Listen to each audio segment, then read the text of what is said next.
Bonjour tout le monde, c'est l'heure de la lecture de l'Évangile tel qu'il m'a été révélé de Maria Valtorta, 10e et dernier tome de la série. Maria Valtorta qui est ici, mystique italienne qui a reçu pendant la Seconde Guerre mondiale, voilà, vous avez quelqu'un ici, je ne sais pas si c'est Jésus, qui a reçu pendant la Seconde Guerre mondiale les visions de la vie, de la naissance de la Vierge Marie à la passion du Christ, même jusqu'à la dormition de la Vierge Marie, excusez-moi, que l'on verra demain d'ailleurs, puisque demain c'est le dernier jour de lecture. Après on aura fini les 10 tomes. Donc pendant la Seconde Guerre mondiale et pendant plus de 20 ans, Maria est restée alitée, tellement elle souffrait. Ces visions lui procuraient comme des crises cardiaques. Il y a parfois Marie et Jésus qui prennent la parole à la fin ou au début d'une vision. Elle appelle cela les dictées. Parfois elle a un guide intérieur, une voix intérieure qui lui donne des informations. Jésus l'appelle Petit Jean, ou j'ai découvert il y a peu ma petite Violette, ou la violette de la croix de Jésus, quelque chose comme ça, parce que la violette en fait c'était la fleur qu'il y avait à côté de la croix de Jésus. Petit Jean parce que c'est l'apôtre préféré de Jésus, et parce que ça veut dire aussi en hébreu, Jean veut dire Dieu fait grâce. Donc Dieu a fait grâce à Maria Valtorta de recevoir les visions très descriptives des évangiles de Jésus. Donc dans ce 10e tome, nous avons vu, et je vous ai lu plus que d'habitude, des extraits parce que celui-là il est condensé du dernier repas de Jésus, la scène de la trahison de Jésus avec le baiser de Judas, la passion, la résurrection, la Sainte Face, la montée au ciel de Jésus, après 40 jours présents auprès de ses apôtres et des disciples, donc l'ascension. Et aujourd'hui, avant-dernier jour des lectures, nous allons voir l'élection de Matthias et l'arrivée de l'Esprit Saint. À l'élection de Matthias, je pense parce que tout simplement les apôtres ont demandé à Jésus, les apôtres voulaient remplacer Judas, dans le sens ils ne voulaient pas être 11 mais retourner à 12. Et donc ils voulaient donner la place de Judas à quelqu'un. Ils ont pensé à Lazare, ils ont pensé à d'autres. Et Jésus il a dit que une idée leur viendra. Donc je suppose que Matthias sera celui qui remplacera, on va dire, Judas, qui sera le 12e apôtre. On va voir, je vais découvrir ça avec vous. Donc l'élection de Matthias, vision du 26 avril 1947. C'est une soirée paisible, le jour décroît doucement, et le ciel se défait de sa couleur, pourpre, pour devenir un voile délicat d'améthyste. Ce sera bientôt l'obscurité, mais pour l'instant il y a encore de la lumière, une douce lumière du soir qui paraît bien faible, avec l'ardeur du soleil qui l'a précédé. La vaste cour de la maison du Cénacle, entre les murs blancs de la maison, est bondée comme lors des soirées qui ont suivi la résurrection.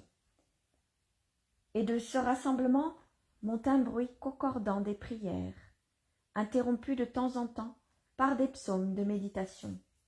La lumière baisse de plus en plus, dans la cour enfermée entre les hautes murailles de la maison, et certains apportent des lampes qu'ils posent sur la table, près de laquelle sont rassemblés les apôtres. Pierre est au milieu. À ses côtés se trouve Jacques, fils d'Alphée, et Jean, puis les autres. La lumière vacillante des petites flammes éclaire par-dessous les visages des apôtres. en faisant ressortir vivement leurs traits.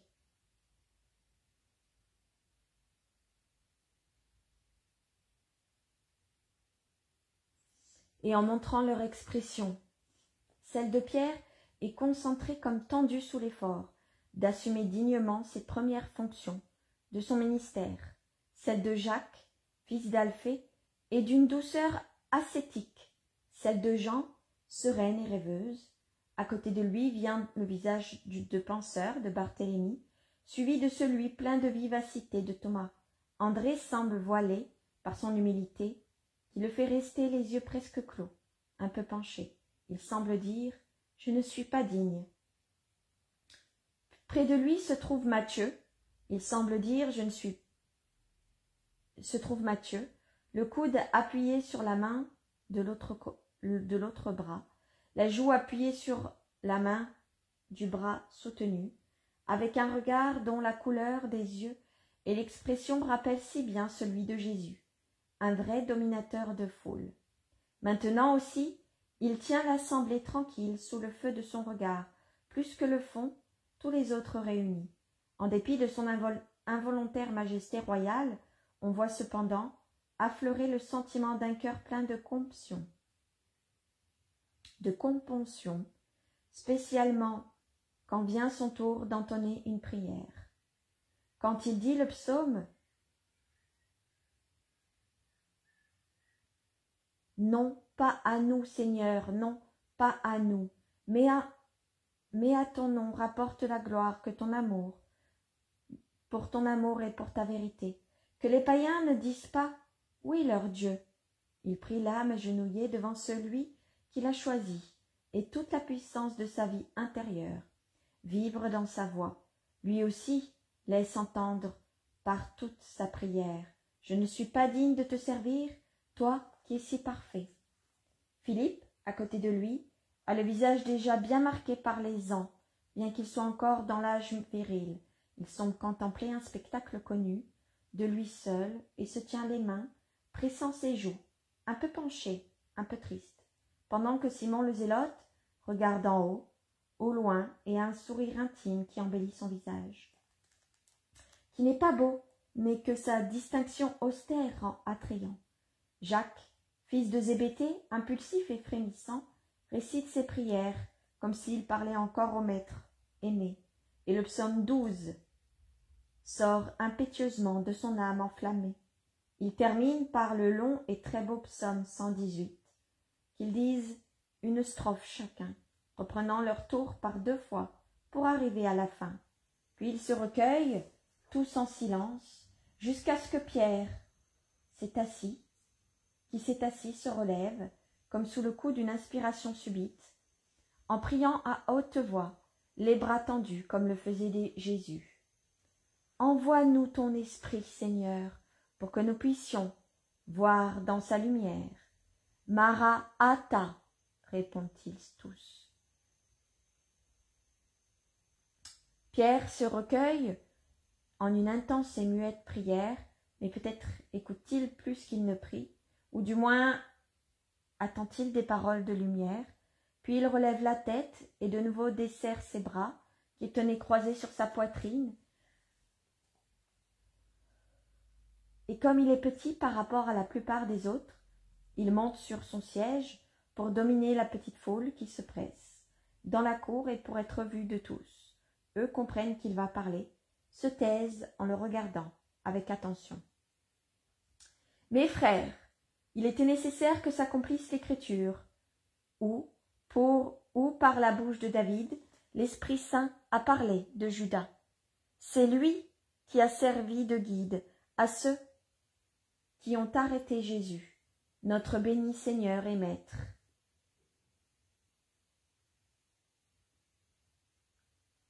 C'est l'un des nôtres, et il avait sa part de notre ministère, mais son élection devint sa perte, car Satan entra en lui de diverses façons, de sorte que, d'apôtre de Jésus, il en fit un traître à son Seigneur.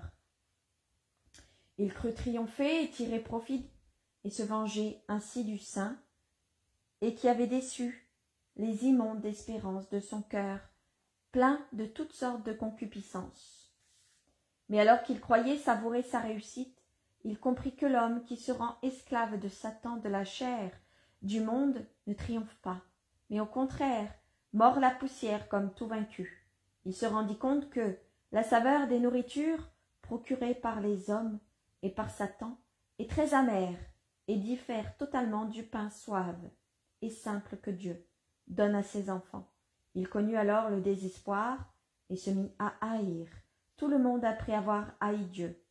Il maudit tout ce que le monde lui avait donné, puis il se donna la mort en se pendant à un olivier, de l'oliveraie qu'il avait acquis par ses iniquités. Le jour où le Christ sortit glorieux de la mort, son corps décomposé et déjà rempli de vers se rompit, et ses entrailles se répandirent par terre, au pied de l'olivier, en rendant impur cet endroit.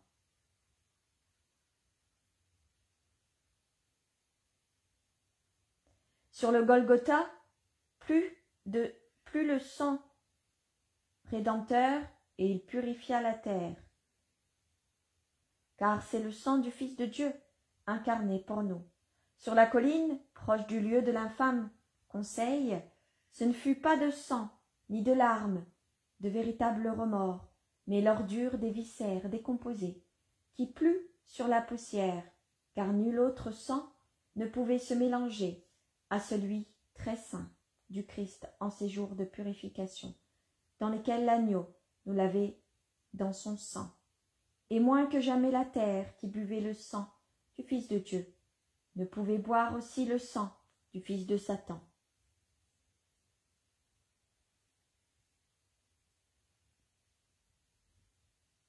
L'affaire est bien connue. Nous savons que dans sa rage de damner, Judas rapporta au temple l'argent de l'infâme marché, en frappant de cet argent impur le visage du grand prêtre. Nous savons aussi qu'avec cet argent, pris au trésor du temple, mais qui ne pouvait y reverser, car c'était le prix du sang, les princes des prêtres et les anciens décidèrent, après débat, d'acheter le champ du potier, comme l'avaient annoncé les prophéties, qui spécifiait jusqu'à son prix, et l'endroit passera dans les siècles sous le nom d'Akeldama. Tout ce qui se rapporta à Judas est donc clos, et il faut que disparaisse d'entre nous jusqu'au souvenir de son visage.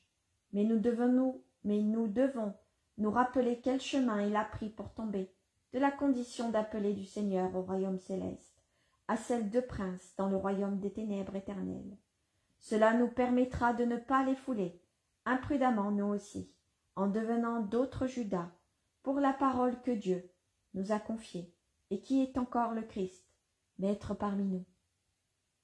Cependant, il est écrit dans le livre des psaumes que son enclos devienne désert, et qu'il ne se trouve personne pour y habiter. Qu'un autre reçoive sa charge, il faut donc que, de ces hommes qui nous ont accompagnés tout le temps que le Seigneur a vécu parmi nous, allant et venant depuis le baptême de Jean, jusqu'au jour où il nous fut enlevé pour monter au ciel, il y en ait un qui soit établi avec nous témoins de sa résurrection. Et il faut le faire promptement pour qu'il soit présent avec nous au baptême du feu dont le Seigneur nous a parlé, afin que lui aussi, qui n'a pas reçu l'Esprit Saint du Maître,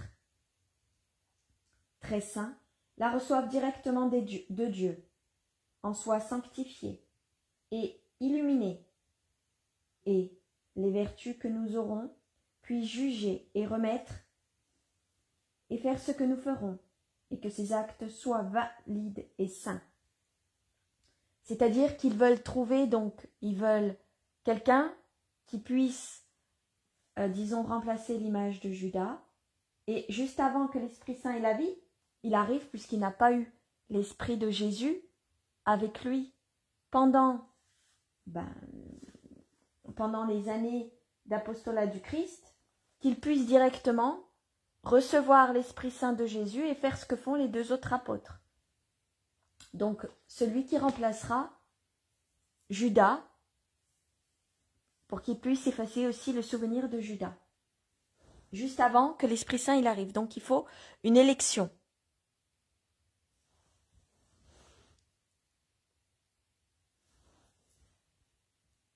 Je proposerai de le choisir parmi les plus fidèles des disciples, ceux qui ont souffert pour Jésus et lui sont restés fidèles, même quand il était ignoré du monde. Plusieurs, avant de venir à nous, étaient disciples de Jean, le précurseur du Messie. Ce sont des hommes profondément spirituels, modelés depuis des années pour le service de Dieu. Il est très cher au Seigneur, en particulier Isaac, qui avait tant souffert à cause de Jésus, enfant. Isaac a assisté à la naissance du Christ, à la passion du Christ et à l'ascension du Christ. Isaac, il a tout assisté. C'est un berger. Mais vous savez que son cœur s'est brisé dans la nuit qui a suivi l'ascension. Ce qui veut dire, Isaac, il est mort quand Jésus est monté au ciel. Je ne me souvenais pas de ce passage. Enfin si, c'est quand ce passage?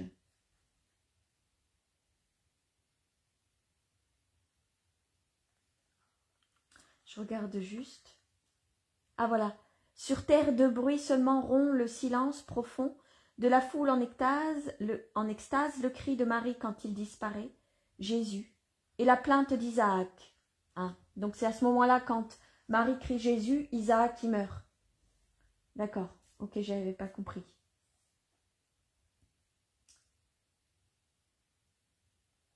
Mais vous savez que son cœur s'est brisé dans la nuit qui a suivi l'ascension. Nous le regrettons pas. Il a rejoint son Seigneur. C'était l'unique désir de son cœur. C'est aussi le nôtre. Mais nous devons souffrir notre passion. Isaac l'avait déjà vécu. Proposez donc quelques noms parmi ceux afin que nous puissions choisir le 12e apôtre, selon les usages de notre peuple, en laissant dans les circonstances les plus graves, au Très-Haut, le pouvoir de l'indiquer, lui qui sait. Il se consulte, mais il ne faut pas longtemps aux disciples, les plus importants parmi ceux qui ne sont pas bergers, pour communiquer à Pierre que, d'un commun accord avec les 10 apôtres, il propose Joseph, fils de Joseph de Saba, pour honorer son père, martyrisé pour le Christ, en son fils disciple fidèle, et Matthias, pour les mêmes raisons que le premier, et en outre pour honorer son premier maître, Jean-Baptiste. Pierre ayant accepté leur conseil, ils font avancer les 2 hommes vers la table et prit les bras tendus, en avant dans l'attitude ordinaire des Juifs.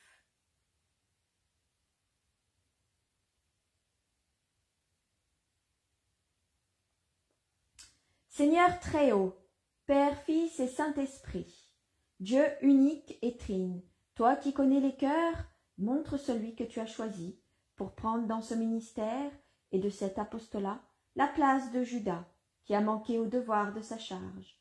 Maran Ata, répond-il tout son cœur.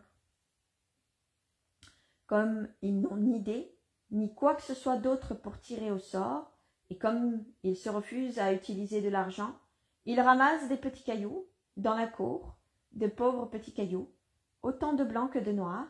Ils décident que le blanc seront pour Matthias et les autres pour Joseph. Ils les enferment dans un sac qu'ils vident de son contenu, le secouent et le présentent à Pierre. Celui-ci trace sur lui un geste de bénédiction.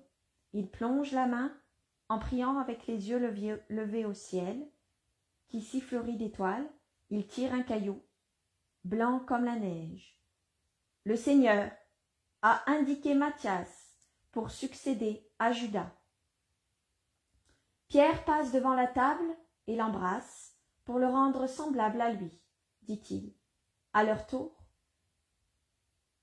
les 10 autres font le même geste, au milieu des acclamations de la petite foule.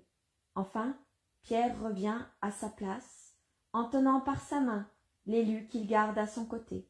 Il se trouve désormais entre Matthias et Jacques, fils d'Alphée, et il dit, « Viens à la place que Dieu t'a réservée, et efface par ta justice le souvenir de Juda, en nous aidant, nous tes frères, à accomplir les œuvres que Jésus nous a dit d'accomplir. Que la grâce de notre Seigneur Jésus-Christ soit toujours avec toi. » Il se tourne vers la foule pour le congédier. Pendant que les disciples se séparent lentement, par une porte secondaire, les apôtres entrent dans la maison pour conduire Matthias à Marie, qui est recueilli en prière dans sa pièce, afin que le nouvel apôtre reçoive aussi de la mère de Dieu une parole de salutation et d'élection. Et la vision se termine.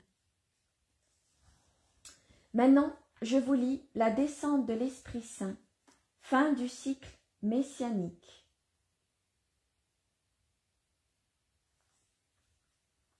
Vision du 27 avril 1947. Aucune voix ne résonne dans la maison du Cénacle. Aucun bruit ne s'entend. Il n'y a pas de disciples présents, du moins rien ne permet de dire que les personnes sont rassemblées dans les autres pièces. Je relève seulement la présence des voix des 12 et de Marie, la très sainte, rassemblée dans la salle de la scène. La pièce semble plus grande, car le mobilier disposé différemment laisse libre tout le milieu de la pièce, ainsi que les murs. Contre le troisième, on a poussé la grande table de la scène entre eux et les murs, ainsi qu'aux deux côtés les plus étroits de la table, on a mis les lits-sièges qui ont servi à la scène et le tabouret utilisé par Jésus pour le lavement des pieds. Pourtant, ces lits ne sont pas placés perpendiculairement à la table comme pour la scène, mais parallèlement, de façon que les apôtres puissent rester assis sans les occuper, tous, en laissant pourtant un siège, le seul mis verticalement par rapport à la table, tout entier pour la Vierge bénie. Au milieu de la table, à la place qu'occupait Jésus à la scène, il n'y a pas de nappe ni de vaisselle sur la table. Les crédences sont vides, les murs dépouillés de leurs ornements. Si le lampadaire brûle au centre, seule la flamme principale est allumée. L'autre cercle de petites lampes qui sert de corolle à ce bizarre lampadaire est éteint. Les fenêtres sont fermées et bloquées par de lourdes barres de fer qui les traversent, mais un rayon de soleil s'infiltre hardiment par un trou et descend comme une aiguille longue et fine jusqu'au pavé où il dessine une tache lumineuse. La Vierge est assise sur son siège. À ses côtés, sur les lits, se trouvent Pierre et Jean, Pierre à droite, Jean à gauche. Matthias, le nouvel apôtre, est entre Jacques, fils d'Alphée, et Jude. Il y a un large et bas coffre de bois sombre devant la Vierge, et il est fermé.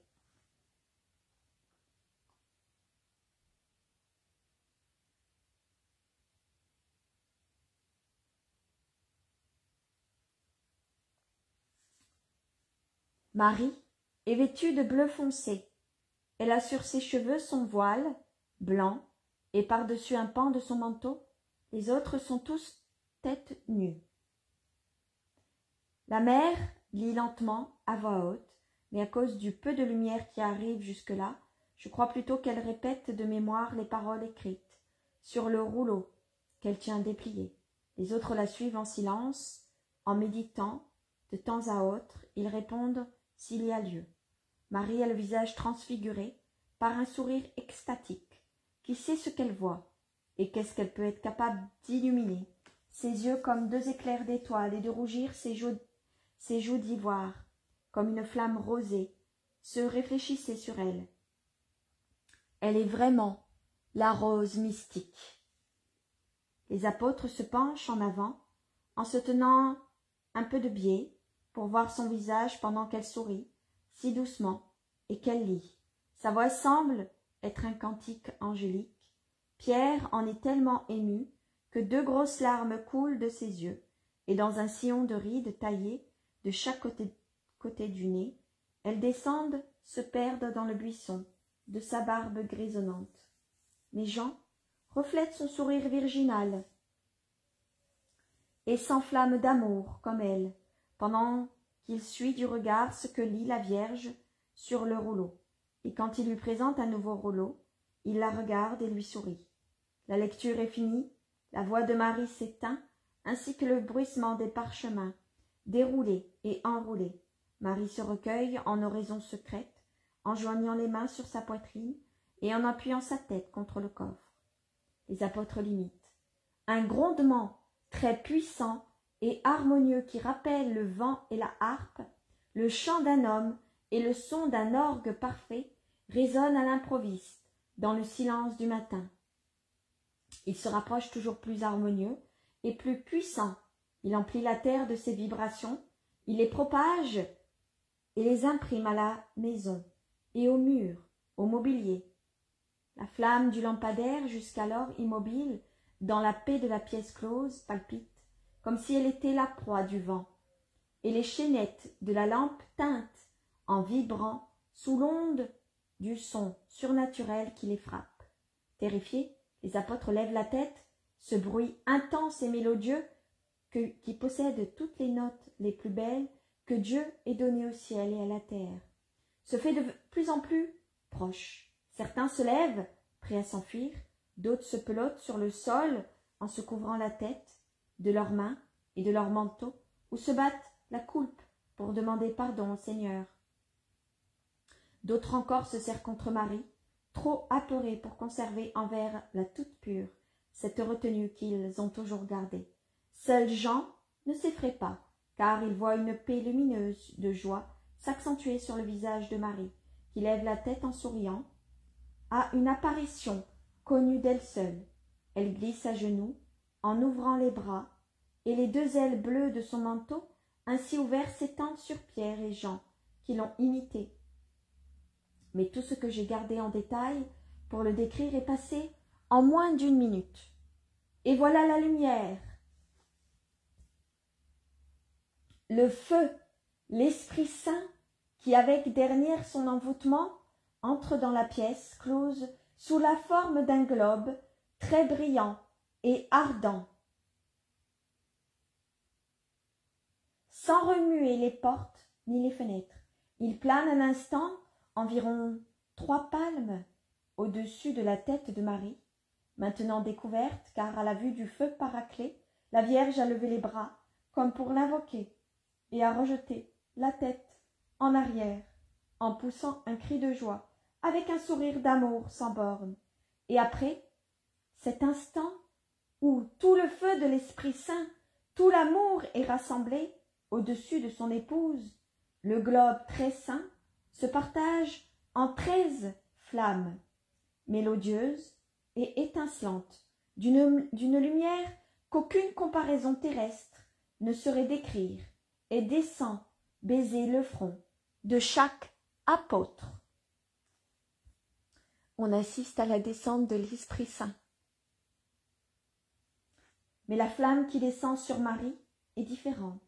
Au lieu de venir lui baiser le front, elle forme un cercle qui entoure et ceint comme un diadème sa tête virginale, en couronnant comme reine la fille, la mère, l'épouse de Dieu, la Vierge incorruptible, la toute belle, éternelle, aimée et l'éternel enfant que rien ne saurait avilir, celle que la douleur avait vieillie, mais qui est ressuscitée dans la joie de la résurrection, partageant avec son Fils un accroissement de beauté et de fraîcheur de la chair, du regard, de la vitalité, comme par anticipation, de la beauté de son corps glorieux, monté au ciel pour devenir la fleur du paradis. L'Esprit Saint fait briller ses flammes autour de la tête de l'aimé. Quelle parole peut-il lui dire? Mystère. Le visage béni de Marie est transfiguré par une joie surnaturelle et s'illumine du sourire des séraphins, pendant que des larmes bienheureuses sont autant de diamants qui descendent le long des joues de la femme, bénie, frappée, comme elles le sont par la lumière du Saint-Esprit. Le feu reste ainsi quelque temps, puis il se dissipe, en souvenir de la descente. Il plane un parfum qu'aucune fleur terrestre ne peut dégager, le parfum du paradis. Les apôtres reviennent à eux. Marie reste en extase, elle croise seulement les bras sur sa poitrine, ferme les yeux, baisse la tête, insensible à tout, elle poursuit son dialogue intime avec Dieu. Personne n'ose la troubler. Jean dit en la désignant: « Elle est l'autel, et c'est sur sa gloire que s'est posée la gloire du Seigneur. » Oui, ne troublons pas sa joie, mais allons prêcher le Seigneur, afin que soient connues ses œuvres et ses paroles parmi les peuples, propose Pierre, avec une surnaturelle impulsivité. « Allons, allons, l'Esprit de Dieu brûle en moi !» s'exclame Jacques, fils d'Alphée. Il nous invite à agir. Tous, allongés. Tous, allons évangéliser les gens. Ils sortent comme s'ils étaient poussés ou attirés par un vent ou par une force irrésistible. Et la vision se termine.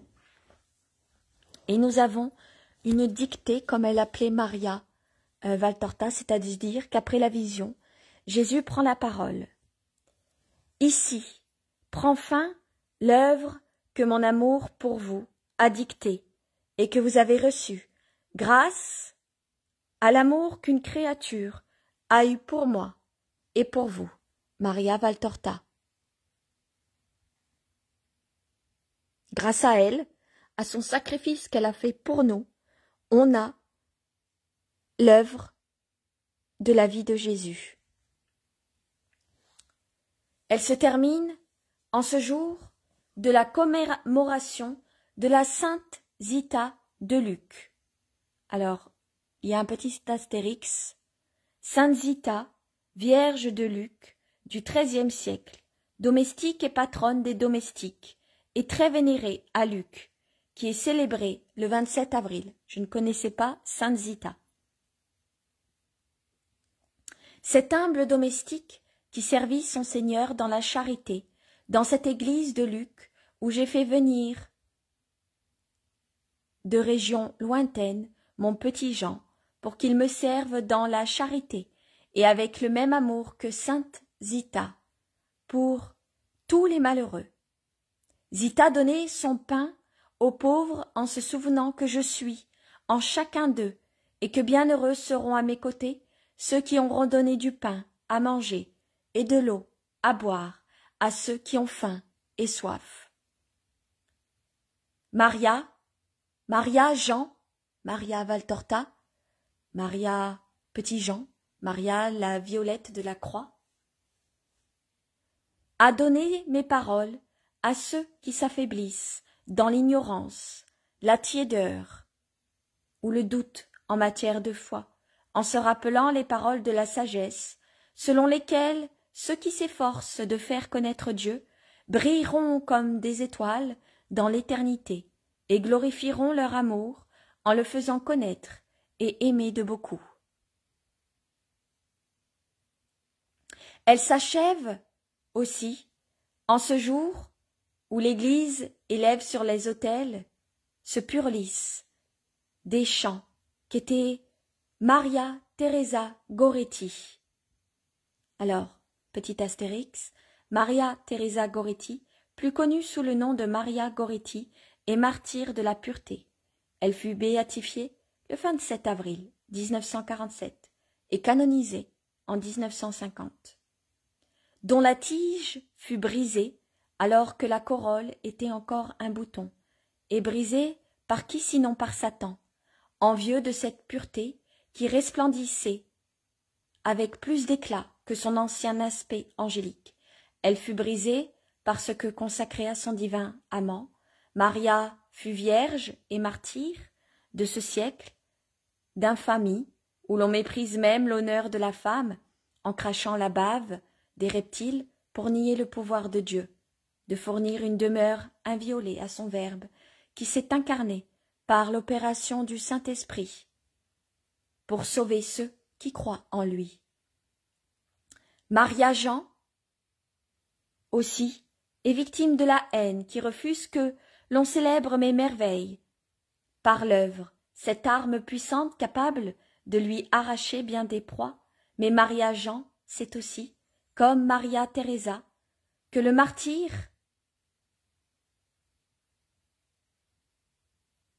quelques noms et quelques aspects qu'il est une clé pour ouvrir sans retard le royaume des cieux à ceux qui le subissent, pour continuer ma passion.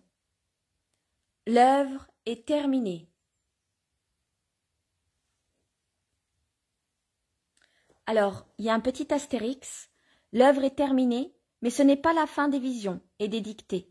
Hors du cycle messianique, déclaré clos après la descente de l'Esprit Saint, c'est pourquoi nous avons ajouté, en complément à l'œuvre, d'autres écrits pertinents de diverses années, en particulier de 1951. Par conséquent, l'adieu à l'œuvre, écrit le 28 avril 1947 sur les cahiers manuscrits qui suit immédiatement cette dictée, sera reporté dans les pages suivantes. Je reprends la dictée. L'œuvre est terminée, et avec sa fin, avec la descente de l'Esprit Saint, se conclut le cycle messianique que ma sagesse a éclairé depuis son aube. La conception immaculée de Marie, jusqu'à son couchant, la descente de l'Esprit Saint. Tout le cycle messianique est œuvre de l'Esprit d'amour pour qui sait bien voir.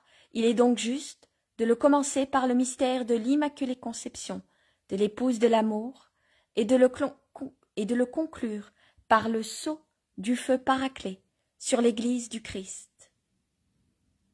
Les œuvres manifestes de Dieu, de l'amour de Dieu, prennent fin avec la Pentecôte.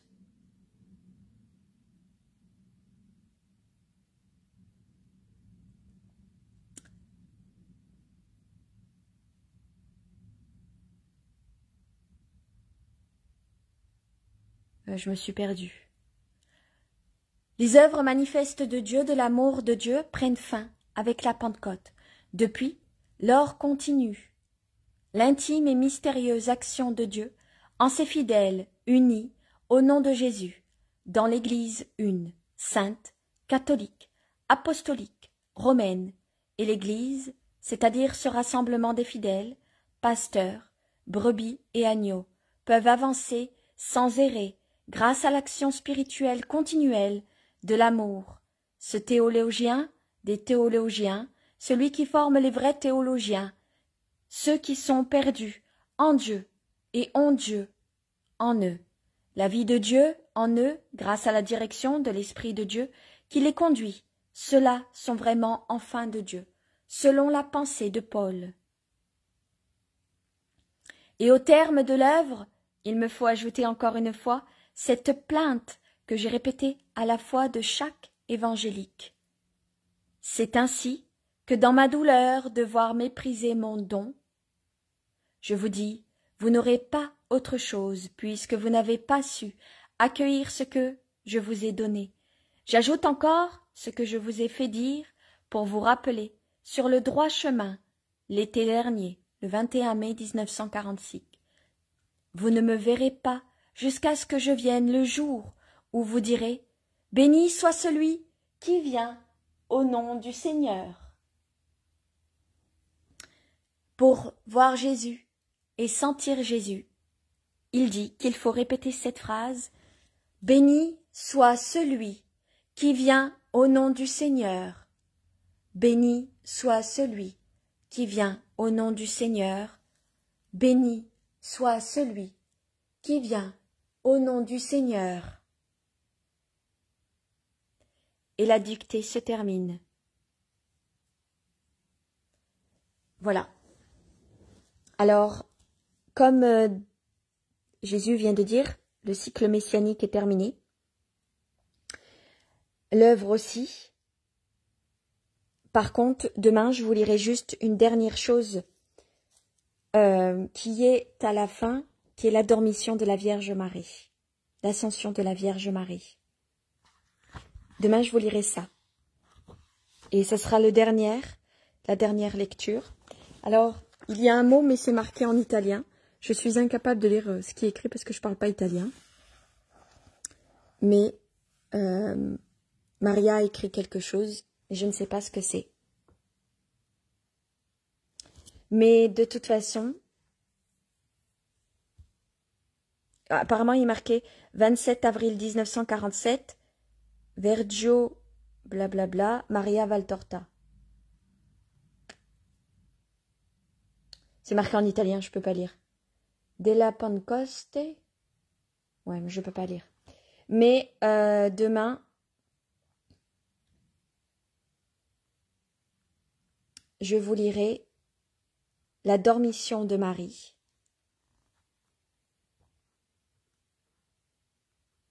Ainsi que la glorieuse Assomption de Marie.